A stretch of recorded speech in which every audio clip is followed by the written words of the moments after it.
If the palace thought that 2023 would be a quieter year after the drama and tragedy of 2022, then the release of Prince Harry's autobiography Spare has just about destroyed all hope.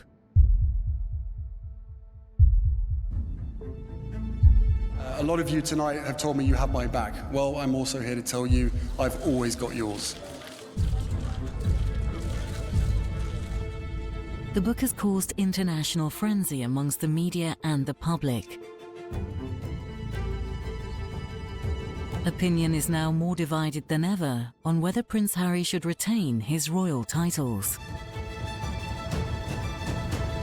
Categorically, no negative story was ever planted with me.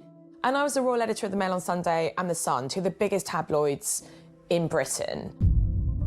Though Harry and Meghan fled the royal family for a second chance at the private life they've always wanted, the world refused to let them go quietly. Despite their escape, the media's continued attention caused a barrage of headlines, flaring up rumour after scandalous rumour about the couple and the royal family. In order to set the record straight, they decided to tell their own side of the story, giving a tell-all series of interviews, podcasts, and Netflix documentary series. Have you had a chance to read your brother's book at all? But eclipsing all of the revelations shared previously, in January 2023, Harry released his controversial and much anticipated autobiography, Spare. Harry's been the one to sort of pull the lever and say enough.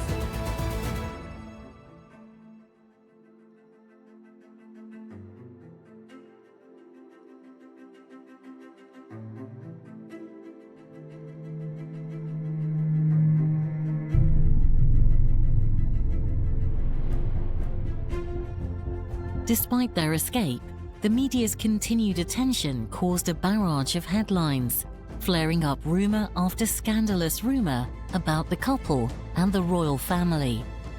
They feel very wronged, but they can't ask for privacy when they've made the Netflix series. It's opening up a can of worms. You'll watch that series and think, the royal family need looking after, they've come out of it better. Or you'll be on the side of Harry and Meghan and think, wow, they had to put up with a lot and I'm on their side. She's becoming a royal rock star. And then Everything changed. There's a hierarchy of the family. You know, there's leaking, but there's also planting of stories. There was a war against Meghan to suit other people's agendas. It's about hatred. It's about race. It's a dirty game. I think there's a sort of sense of both disappointment and exasperation at the palace that the couple feel the need to keep going on about how miserable they were in their royal existence. At the same time, the couple feel that they need to keep telling the world why they left. Unlike anything seen before from the royal family, perhaps the only close in comparison to the intimate details shared by the couple is the panorama interview that Princess Diana gave in 1995.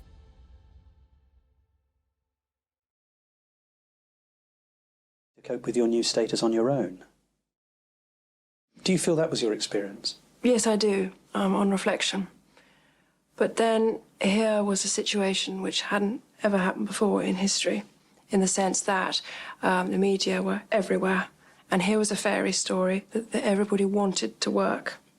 And so it was isolating, but it was also a situation where you couldn't indulge in feeling sorry for yourself. You had to either sink or swim, and you had to learn that very fast. On the 10th of January 2023, Prince Harry's autobiography Spare was released. This highly anticipated book tells his side of the story from the very beginning and delivers lurid detail about his life. However, only days before its release in the UK, a leaked copy of the book surfaced with copies going on sale early in Spain. There's been parts of it shared that shocked, surprised me, because there's things that he's talked about that royals just don't talk about. I can expect of a celebrity, I can expect it maybe from a politician. But when it comes to royals, there's certain things and certain parts of bodies and things they don't talk about, and he's been talking about it. So it's a very frank, I suppose, and you know, he wants people to understand what makes him tick. I think it's the easiest way to explain it. Confidently sold at half price already. I think it's terrible for him to reveal his difficulties and unhappiness in public like this. I mean, maybe he thinks it helps him, but I can't see how. I think if he were truly committed to serving other people, he wouldn't be serving his interests as he is. From the leaked Spanish copy, news outlets in the UK shared that in Spare, Harry recounts how he was allegedly physically attacked by his older brother, Prince William. Going into never-heard-before detail, he describes how their relationship fell apart over Harry's relationship with Meghan, the Duchess of Sussex. In a moment of high emotion, Harry states William called Meghan difficult, rude, and abusive. Harry shared how William grabbed me by the collar, ripping my necklace, and knocked me to the floor. This account of the altercation ends with William's suggestion to keep it from Meghan, and although Harry kept it to himself, Meghan noticed the bruises on his back. He recalls she wasn't that surprised and wasn't all that angry, and instead, she was terribly sad. So the thing with the royal family is the biggest thing to them is trust. That's the be-all and end-all is trust. And once you've lost that, it's gone. And I think that will have been lost. I think that will have gone. However, Harry is still the king's son. He's only got 2 boys. I know the king loves and adores both boys equally. I witnessed that a lot on many occasions. So I know how much that love is. Just that the Queen loved him as well. And I don't think anything could change that. I really don't. I really believe that kind of love cannot be destroyed. But from the public point of view, there is the embarrassment part and the awkwardness of that. And I think that part, he's closed. A door will be closed in that part. But behind the scenes, as far as the love between a father and son, I don't know. I'd like to think that one day that's fixable. One day they can fix that. Even though the relationship in the public might never be the same again, it'd be nice to think that one day behind closed doors they can heal that part of the relationship, which I think is possible, I think. Fantasy, myths, ancient beginnings. Elevate your historical exploration to unparalleled heights with a History Hits subscription. Don't miss out on our latest releases, where classicist Natalie Haynes travels to Corfu to unravel the story of the Gorgon Medusa, one of the most iconic yet misconstrued figures of Greek mythology. Join Jasmine Elmer as she dives into something that people have been obsessed with throughout history: dragons. Where did they come from? What exactly is a dragon? Finally, Dan Snow explores the ancient history of the Isles of Scilly and discovers burial grounds built thousands of years ago. Discover hundreds of hours of award-winning documentaries and ad-free podcasts with History Hit. Sign up for a special offer via the link in the description. Other revelations of the book reveal that Harry killed 25 people while serving in Afghanistan and admits that he took cocaine age 17. These claims angered the military and posed a potential risk to his US visa. I think Prince Harry's comments about Afghanistan are ill-judged and potentially harmful both to him, but also to the British Army as a whole. And in the first case, I think that he's already under security threat, but specifying and spelling out so publicly that he's killed 25 Taliban, well, that's nothing to be ashamed of. In fact, it's something to be proud of. It won't, it will refocus and I think probably re-energize those people who had in the past thought of taking revenge against him for doing so. So I think that's a pretty serious implication for his personal security. Harry also recounts fond memories of his time with his mother and his late grandmother, Queen Elizabeth. He describes immensely private conversations and also mentions attending his grandfather's funeral, after which his father, King Charles III, asks William and Harry not to make his life a misery. Well, in Harry's memoir, there's a reported conversation after Prince Philip's funeral where Charles says to his sons, "Please, boys, don't make my final years miserable." Now, we have no way of knowing that's true or not. Like a lot of the stories in Harry's book, it might be exaggerated, it might be completely false, it might be a verbatim recording of what happened. But I do feel that his referring to his final years is an interesting idea, because he has no way of knowing how long he's going to live. I mean, none of us do. But what I think he wants to do during his reign is for it not to be miserable, for it to be an uplifting and cathartic experience. Because I think what he would like is that when he dies, the country to be in a better place than when he became king. I mean, we can only hope that he's proved right, but certainly the spat between his sons is not going to go away anytime soon. Harry seems to be doing everything to avoid responsibility, as he claims William and Kate laughed at his infamous Nazi costume he wore to a party in 2005, which he described in their Netflix documentary as one of the biggest mistakes in my life. In a sit-down interview released before the book with 60 Minutes, Harry shares his wish to be a part of the family again. As revelations continue to emerge, it remains unknown whether Prince Harry will attend his father's coronation in May, and if it will be possible to rectify their relationship. I think that the general public, the public at large, would be amazed if they knew the level of manipulation and negotiation that goes on between the royal households and tabloid editors and newspaper editors. I mean, I've given this so much thought. I would say categorically, no negative story was ever planted with me, given to me. And I was the royal editor of the Mail on Sunday and the Sun, two of the biggest tabloids in Britain. As revelations continue to emerge, it remains unknown whether Prince Harry will attend his father's coronation in May, and if it will be possible to rectify their relationship. My feeling about the Harry and Meghan situation is that Harry is an attention-seeking imbecile who has created a difficulty for his family that never needed to be created. I feel sorry for him on a human level. I feel sorry for what he's been through. I feel sorry for all the things he went through as a child. The fact that he has decided to take out his frustrations and vexation, not just on his family, but on it now seems the world at large, means that it's a story that never needed to exist, and it's just going on and on and on. To be, I suspect, an element of whinging in this book, which I think, we've kind of got the message now. And if he was to come out with some deep, dark secrets about the royal family that we don't know, I would think that would reflect very badly on him. Amazing and surprising and fantastic if this book put that all to rest and said from now on we're going to be a family. It's quite okay for Harry and Meghan to live in America, but to come over here and be part of the family in the holidays.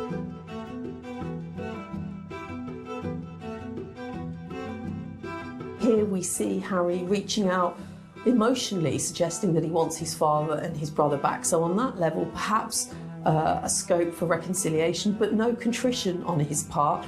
And all of this now builds towards, the prospect of the gathering of the family, of the firm at the coronation in May. On December the 8th, the all-access documentary series released, titled Harry and Meghan.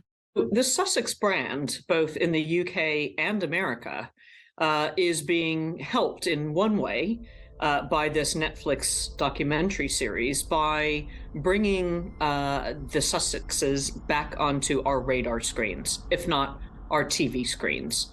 So there is perhaps a fear that out of sight means out of mind, and by cooperating with Netflix on a documentary like this, it gets us all talking about them again, and it keeps them in the limelight, and it keeps their brand of Harry and Meghan alive. This was the couple's attempt to get across their own side of the story, from their meeting and attempts to integrate into the royal family, through to their departure.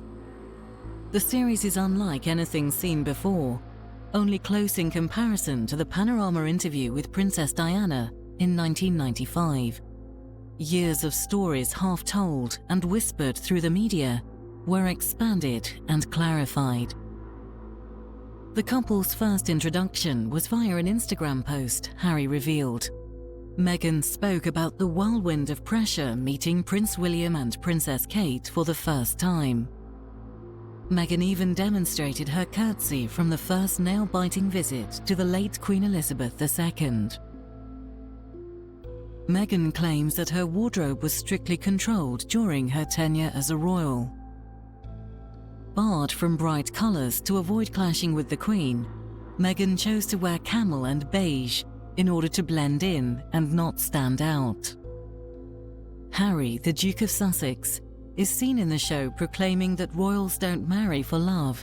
Instead, they feel incredible pressure to marry someone that fits the mold. The fallout from this series has seemingly caught the entire world in a fierce debate. And it seems everybody has something to say about what the couple had to say. If he wants to get something across, it is important. I have no issue with that at all. I think if he wants to get something across, I think that's one thing that we always do. We always hide things, and that's why you end up with, sadly, so much mental health. And so I think it's important that they can. Royals should be able to express themselves to everyone else. But I think the problem is it's the way it's been done. Doing it on Netflix, obviously for money. I think if he'd done it differently in other ways, for example, there was money, but it was donated to charities and that kind of thing. I'm not trying to. It's a difficult one. It's a really difficult one. But I think if it had been done differently, maybe people would have seen it differently. When they were growing up, William and Harry's relationship was incredibly close. The two of them really needed one another.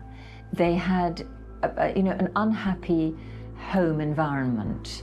Luckily they did have nannies, and they were therefore kept away from quite a lot of the acrimony that was going on between their parents. But nonetheless, children pick up on things. They're very sensitive. And it was also fortunate that they went away to boarding school, because again, that removed them from most of the nastiness that was going on.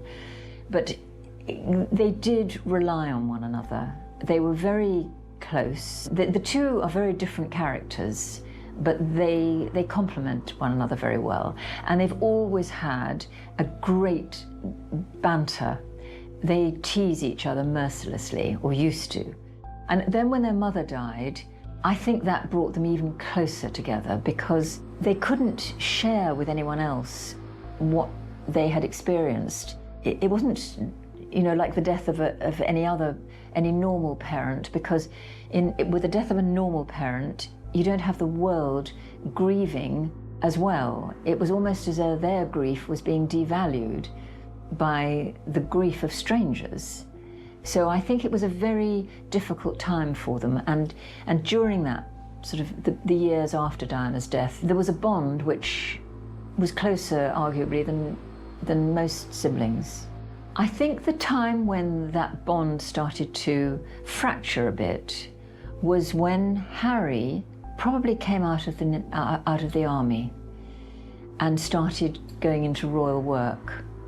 And I think there was a little bit of, the space was quite small within their charitable world for the two brothers together. And I think Harry slightly railed at the hierarchy. Here was his brother, his mate, but who was slightly pulling rank at times because he was the senior member of the family. So I think there were one or two little niggles going on there. I suspect that when William married Kate, Harry adored Kate and Kate adored Harry, but I suspect that, as with every family, when one sibling marries, their focus turns slightly onto their new wife or husband, and then their children.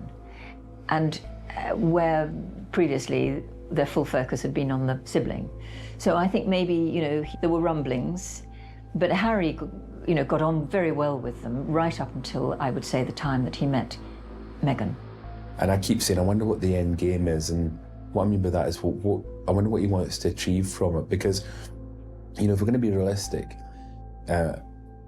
over the centuries, monarchies have never always been perfect, and there's been issues, and things have gone wrong or they've done things wrong or whatever, and sometimes you get people that try to fight against them, including family, and it never ends well. You know, because monarchy is not just about this is where people get confused. It's not a king and queen. It's not a prince and princess. It's more. It's more than that. It's when he used the word institution or a firm, that is, or a company, that's it. And that will do everything to protect itself. I mean, goodness sake, you only have to look at King Edward VIII, who was made to abdicate because he loved the wrong person, and which is I'm grateful for, because otherwise we wouldn't possibly have had a queen. So,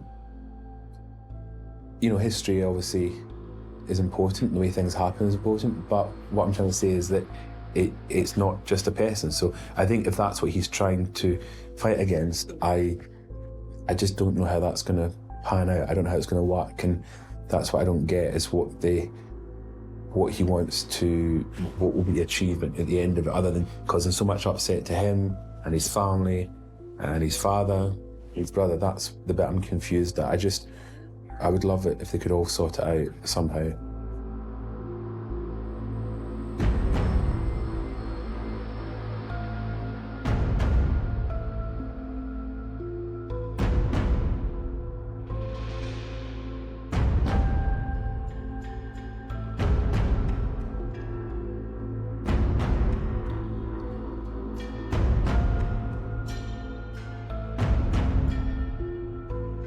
On January the 13th, 2020, royal watchers were on the edge of their seats as Harry and Meghan entered what was infamously called a crisis meeting with Her Majesty the Queen, Prince Charles, and Prince William.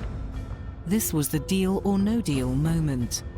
The future of the royal family was hanging on the outcome of this critical talk.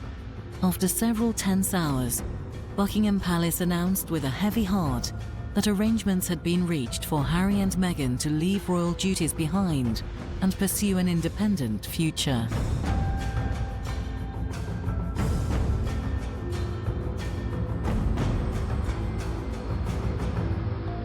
mean, this is the real problem for the Queen and all the way through this relationship, we've seen examples of Harry trying to protect Meghan from the scrutiny. You have to remember, Meghan comes in the legacy of Princess Diana, and Harry saw the way his mother was treated by the press. And I think he's very keenly aware of how that happened and ensuring that that doesn't happen to Meghan. The decision to move away from central London to go to Frogmore Cottage and move to Windsor is very much about protecting Meghan. You know, they had just redecorated the place in Kensington. They had just done it up the way they wanted to when they announced they were actually decamping and moving to Windsor. By moving to Windsor, Harry and Meghan are hoping to preserve some semblance of normalcy for themselves and for their child. Even if you look at the birth of the new baby, whereas Kate Middleton was trotted out in hosiery and full makeup just hours after delivering her babies, Meghan said from the beginning, I won't be doing that. They didn't even announce she was in labor until after the baby was safely born. All the way through the birth, even in the last weeks of her pregnancy, Meghan was not seen. And all the way through her birth, Meghan has maintained a determination, along with Harry, to keep certain things private, to keep protected their family. And they are not following the royal script. They are consistently deviating from what's been done before. And some people think it's admirable and some people think it's not. But ultimately, Meghan and Harry are doing things their own way.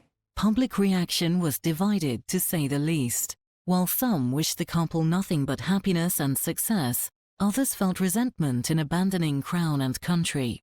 The media press of it really speaks to the culture war that's happening in this country between the older generation is outraged by Harry and Meghan's decision, and the younger generation, which is mostly supportive. I think the whole plan that Harry and Meghan have is a really problematic one, because they're talking about stepping back. Their critics would argue, about having their cake and eat it. They're talking about one day representing the Queen on a foreign tour to another country, on another day, say in North America, earning serious money with some sort of endorsement of some sort of product. The risk is that those two things aren't compatible. The risk is that their pursuit of money will tarnish the Windsor brand and tarnish the House of Windsor. There's no doubt that the reaction inside the palace was just as divided. It's definitely sad for the team at Buckingham Palace that they have a superb team there who've been fiercely loyal to them. I think the assumption would have been that there would have been possibly a core number of staff who would have been retained to run some kind of operation here for them. They've decided against that. They're severing all ties. It's a really strong signal that they are off on their own now in America and Canada. The now free couple announced a new future of financial independence, stepping back from the royal family, but insisted they would continue to support their causes and, of course, Her Majesty the Queen. They shared plans to split their time between North America and the UK. It's felt like their farewell UK tour. 5 engagements in 5 days, covering off the official, the causes that matter to them, and taking time to say thanks to their friends. But it is the event they'll attend here at Westminster Abbey that is the most significant since they've returned from Canada. Because when they arrive at the Commonwealth Day service, it will be the first time that we've seen them alongside other members of the family since they announced they want to step back as senior royals, and everyone will be watching the body language. Every year since they got married, they've been to the service. Reaching out to the Commonwealth has been a big passion for both of them. Their attendance this year will be a reminder that whatever has gone on behind the scenes, they are still family, as this is one event that is hugely important to the Queen. When they got engaged, there was a sense this was a couple excited about what they could achieve together. A few days later, they carried out their first walkabout, but the scrutiny has proved too much and palace life too stifling, leaving the Queen with no option but to agree they can step away at the end of this month. In just over 2 years, they have fulfilled every aspect of royal life. Today is expected to be the last of those official duties. In the end, their life together had to come first. And just like that, as quickly as the whirlwind romance had started back in July 2016, less than 3 years on, they were gone. You know, the monarchy finds itself in a moment of turmoil, flux and a genuine crisis because, of course, this has opened up a Pandora's box. There are so many wider issues at stake. The future of the monarchy, this streamlined monarchy that you keep hearing people talking about. What does that actually look like if Meghan and Harry do step down? On their new website, the Duke and Duchess published what was effectively a manifesto of how they're going to deal with the media in future. And part of it was an attack on this, and specifically British media and royal correspondents for their monopoly on royal coverage, and essentially accusing the media of making private profit from their very public lives.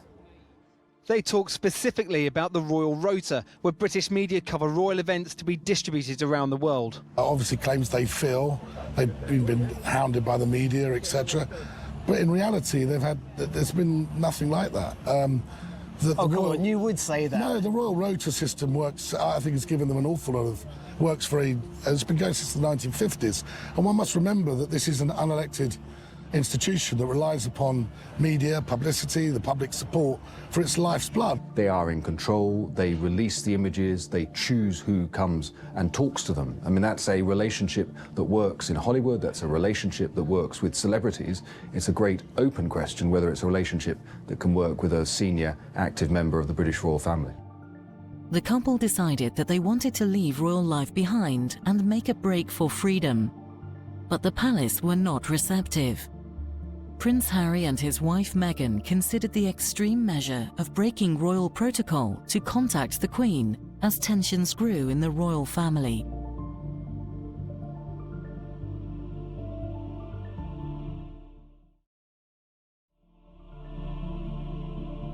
Meghan fell pregnant very quickly. They hadn't been married that long when she got pregnant, and according to all reports and rumors, they had just started trying, and she got pregnant. Now, Meghan was not extremely young. You know, in pregnancy terms, 36 is geriatric. I mean, that's literally the term. So I think they didn't want to wait around. They knew they wanted a family, and they didn't know how long it would take.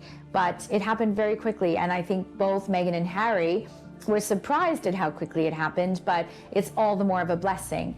Meghan is very much a belly cupper. Every single picture we saw when she was pregnant, she was cupping that belly. Sometimes we had a double cup above and underneath the belly. You know, this is something a lot of celebrities do on red carpets. Meghan Markle is a celebrity. She's an actress. She knows about angles. She knows about what makes a good picture. She knows about what's a good story visually. She's smart, and she has used some very smart strategy in her role. There's nothing wrong with that, by the way, to use the knowledge you gleaned in one field and career in another one.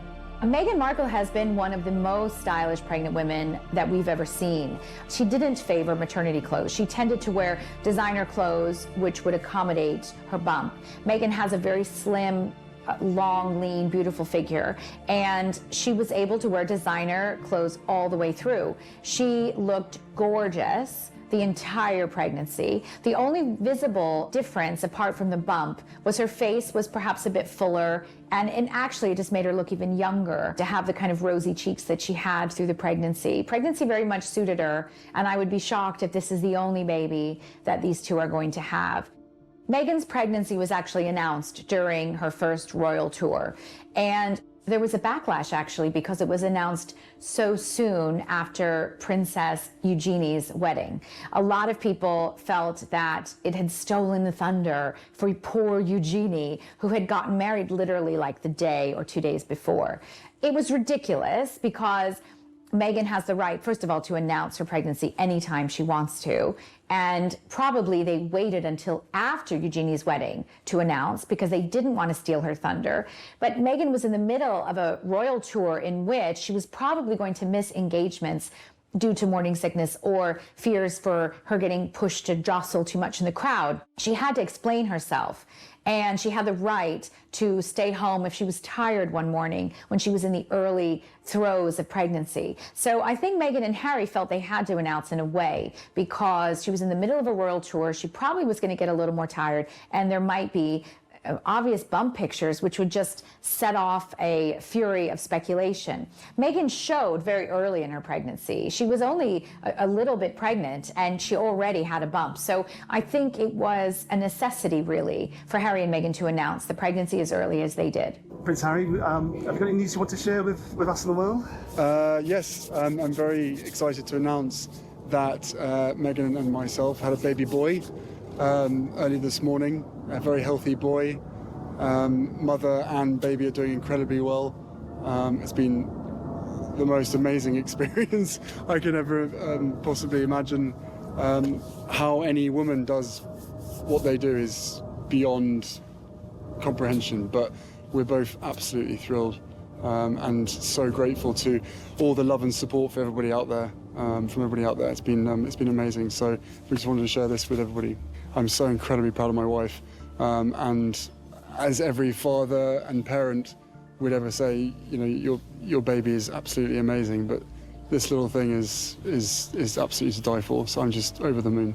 Meghan's baby shower was very much a baby shower for a celebrity, not a baby shower for a royal. I don't even know if Kate Middleton had a baby shower, but if she did, it was probably like in someone's house with a cup of tea and like a few finger sandwiches. This was not going to be this like amazing, over-the-top, celebrity-filled event. Meghan did her baby shower as a celebrity. It was thrown by a celebrity, Serena Williams, and it was attended by celebrities, and it looked like something celebrities would go to.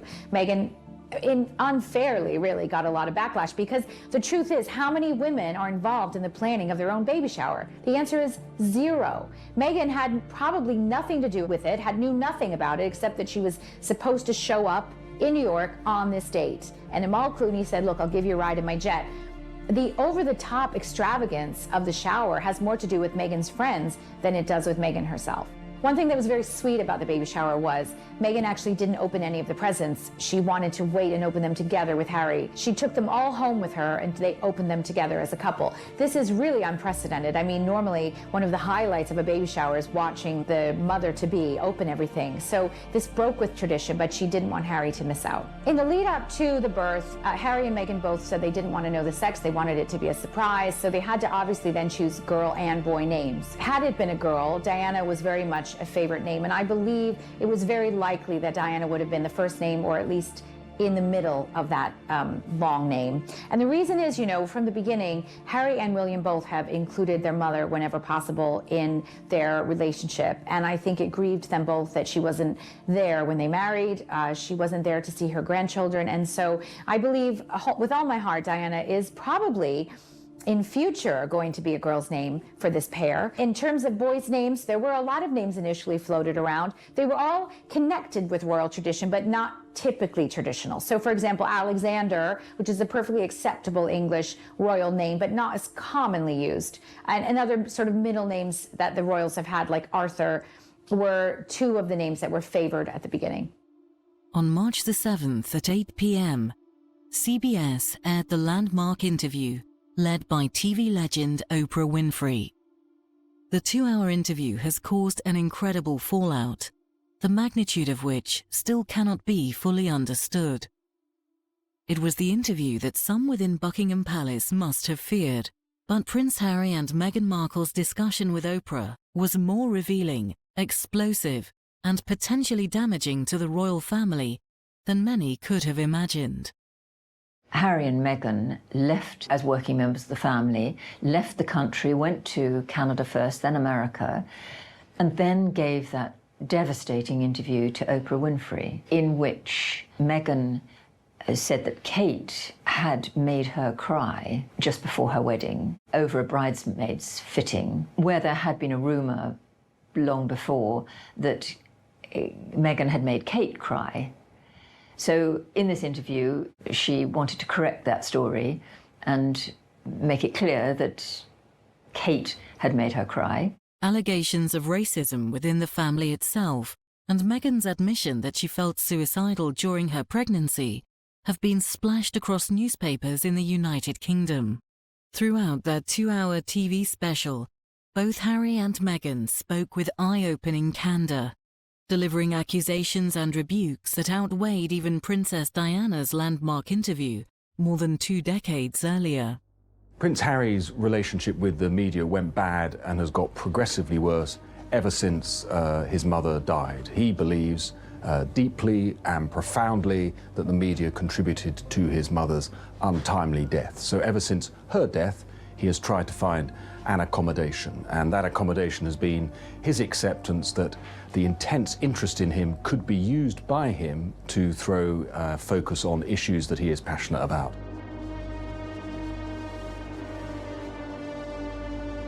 Meghan, can you tell me what it's like becoming a new mum and tell us a little bit about baby Sussex, as we're calling him? It's magic. It's pretty amazing, and I mean, I have the 2 best guys in the world, so I'm really happy. Tell us a little bit about your son. What's he like? Is he sleeping well? Good baby? Yes, he has the sweetest temperament. He's really calm and. I don't know where he gets that from. Yeah, and he's just been the dream. So it's been a special couple days. Who does he take after? Does he look like anyone? We're still trying to figure that out. Well, everyone says that babies change so much over 2 weeks. We're basically sort of monitoring how the changing process happens over this next month, really. But his looks are changing every single day. Yeah. So who knows? And how you find parenting generally? Is it still a special moment? Yeah, it's great. I mean, parenting is amazing. It's only been 2.5 days, 3 days. Yeah. But we're just so thrilled to have our own little bundle of joy and be able to spend some precious times with him as he slowly starts to grow up. And I hear you're off to see 2 special people in a minute. Yes. The Queen and the Duke. Yes, and we just bumped into the Duke as we were walking by, which was so nice. So it'll be a nice moment to introduce the baby to more family, and my mom's with us as well. So it's been a really. Here we go. Guys, thank you. Thank you all so much. Thanks for your time. Thank you. Thanks a lot. And thank you everybody for all the well wishes and the kindness. It really just means so much. Thank you. Behind the tall walls of Windsor Castle is where fewer than 25 guests were invited to witness the newest royal baptism. Those invited taken discreetly to the tiny private chapel. Outside, though, the streets were thronging with people. Those hoping to catch a glimpse of the royal christening, though, were left disappointed. We do pay for the royal family, including Meghan and Harry, and I think that they could have given us a little, you know, a little something. I think it should be public, you know, it always has been. Why change it? It's their decision, it's their family. It's not as if they're direct in line. And this royal watcher says the public may have to get used to this royal couple's desire for privacy. Well, it seems to be the case that Harry has decided he wants his little boy to have more of a private life. He feels he's a long way from the throne and wants to enjoy some type of privacy. But it could be a problem because no matter what you do, he is growing up in a royal goldfish bowl. He has got two of the most famous parents in the world. Today's christening is a very different royal event, part of the continuing desire by the Duke and Duchess of Sussex to raise their son Archie out of the spotlight. And they're a couple determined to do things their own way. Harry claimed that when they left the UK for Canada, Prince Charles stopped returning his calls, and this left them feeling they were on their own. According to Harry, the royal family completely cut him off financially around the first quarter of 2020, when they decided to become independent from the royal family. This left him concerned for his safety and the safety of his family. He said that he is now living off his inheritance from his mother.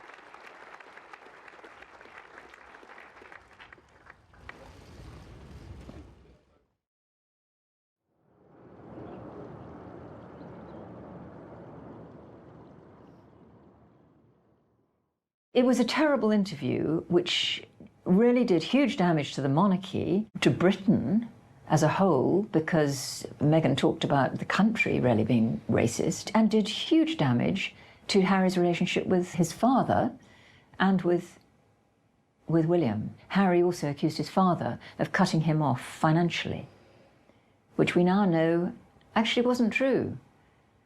We now know several things that were said in that interview were not true. Meghan claimed that she experienced racism from certain undisclosed members of the royal family who questioned her about Archie's skin colour. They both suggested that someone in the family had made a racist remark about the colour of the baby's skin. And Harry talked about William being trapped in a lifestyle and from which he had been trapped himself and hadn't realised he was trapped until Meghan had made it clear to him. You know, Meghan herself has talked about the challenges of being biracial. She has said, you know, I wasn't black enough for the black roles, I wasn't white enough for the white roles, and I was in the middle as a mixed race woman. And her journey has been, in part, to find the strength and dignity and passion for that role and embodying a beautiful, strong, mixed-race woman and all of that means. You know, Meghan is re-educating people. There's never been a mixed-race royal baby as we have now. And this is an incredible thing. I remember I was at the royal wedding when Meghan and Harry got married. I was in Windsor. And I remember there were a lot of women there who were black, with little girls, with daughters, who were celebrating this special day. And people can't have any idea what a big deal this is for there to be a black princess, for there to be a mixed race princess, because we haven't had that before. And I think that just by virtue of the fact that Meghan is who she is, inspires people, inspires young girls, inspires women, and that's a beautiful thing. The royal family cannot survive if it doesn't evolve and it reflect the world at large. And to be entirely white, it certainly does not do that. So Meghan is representing, just by virtue of the fact that she's accomplished and beautiful and smart and talented and mixed race. And it's a wonderful thing. It's great for the royal family. It's great for everyone else. Oprah went on to clarify that the couple made clear that it wasn't the Queen or Prince Philip that made these remarks. Either way, the palace released a statement addressing the alleged racism. The palace said, recollections may vary, but the matters would be addressed privately. The big royal wedding that cost £40 million and was watched by the world. Turns out it was all a performance.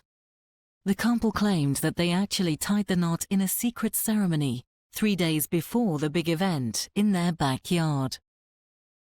Perhaps most troubling of all were Meghan's claims that she experienced real and frightening suicidal thoughts as a result of such intense tabloid scrutiny and isolation at the palace. Becoming a royal meant giving up a lot of personal luxuries and independence. There were rumours that Meghan was bullying some of the staff. Her method of working was not what they had been used to. Whether it was because she was American, whether it was because she was a movie star who treated people in a different way, it was not what had happened in the past within that royal household. And I think William, when he heard that some members of staff were being reduced to tears or not enjoying their working life, I think he got very angry, and he confronted Harry and told him what was going on, and Harry, I think, was protective of Meghan. So that is where I think the seeds of it all, of a fracture in this bond that had been so close, came from. Then, of course, Harry and Meghan left as working members of the family, left the country, went to Canada first, then America, and then gave that devastating interview to Oprah Winfrey, in which Meghan said that Kate had made her cry just before her wedding over a bridesmaid's fitting, where there had been a rumour long before that Meghan had made Kate cry. So in this interview, she wanted to correct that story and make it clear that Kate had made her cry. They both suggested that someone in the family had made a racist remark about the colour of the baby's skin, and Harry talked about William being trapped in a lifestyle and from which he had been trapped himself and hadn't realised he was trapped until Meghan had made it clear to him. It was a terrible interview which really did huge damage to the monarchy, to Britain as a whole, because Meghan talked about the country really being racist, and did huge, huge damage to Harry's relationship with his father and with William. 2 years after Prince Harry and Meghan Markle stepped back as senior members of the royal family, the couple returned to the UK for an exceptional reason. Harry and Meghan saw the Queen on a low-key visit before attending the 2022 Invictus Games in the Netherlands. The secret visit came almost a year after Prince Philip's funeral, which had been the last time Prince Harry was believed to have reunited with the Queen and the extended royal family. On September the 8th, 2022, while Meghan and Harry were in London preparing to attend a charity event, Queen Elizabeth II died at Balmoral Castle in Scotland. Buckingham Palace has announced the death of Queen Elizabeth II, the longest reigning monarch in British history. The Queen died peacefully at Balmoral this afternoon. The King and the Queen Consort will remain at Balmoral this evening and will return to London tomorrow.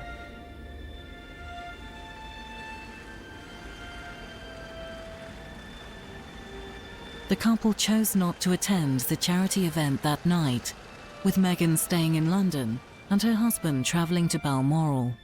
On September the 10th, 2022, the new Prince and Princess of Wales, William and Catherine, were joined by the Duke and Duchess of Sussex at Windsor to view the tributes to the Queen and spent time talking to the crowds. There were mixed reactions from the people there. This was the first time since March 2020 that the two couples had been seen together. The couple then went on to attend the late Queen's funeral, with Harry marching behind the coffin along with his family. When it was finally announced that the Queen had died, there was an extraordinary outpouring of grief amongst the nation, because the majority of the Queen's subjects had never known another monarch. And it was kind of the end of an era. It wasn't just her death, it was the end of an era. It was end of the Elizabethan age as we know it. And of course it was all so dramatic and so beautifully staged that made it even more poignant. The soldiers, the wonderful music, the people that used to work for the Queen walking behind her coffin was very, very moving. And the crowd, we know, was crying. Or they were crying, or they were cheering, or they were just silent, completely silent. You could hear a pin drop. I remember when Diana died and the day of her funeral, you could just hear the birds. You couldn't hear anything else. No sound from the crowd. And that is a sort of real high emotion.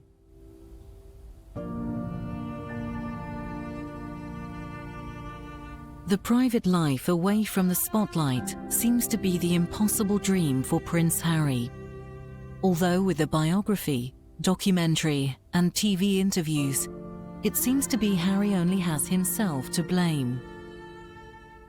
It seems that despite Harry and Meghan's attempt to outrun the media and start a new life in Los Angeles, that storm has caught up with them. Once again, they're on every front page and in everyone's mouths. Their attempt at privacy backfired, but their attempt to tell their side of their own story seems to have only emboldened both sides of opinion. Always the joker in the pack, Prince Harry never found it easy to fit in with the strict, tight-lipped ways of the royal family.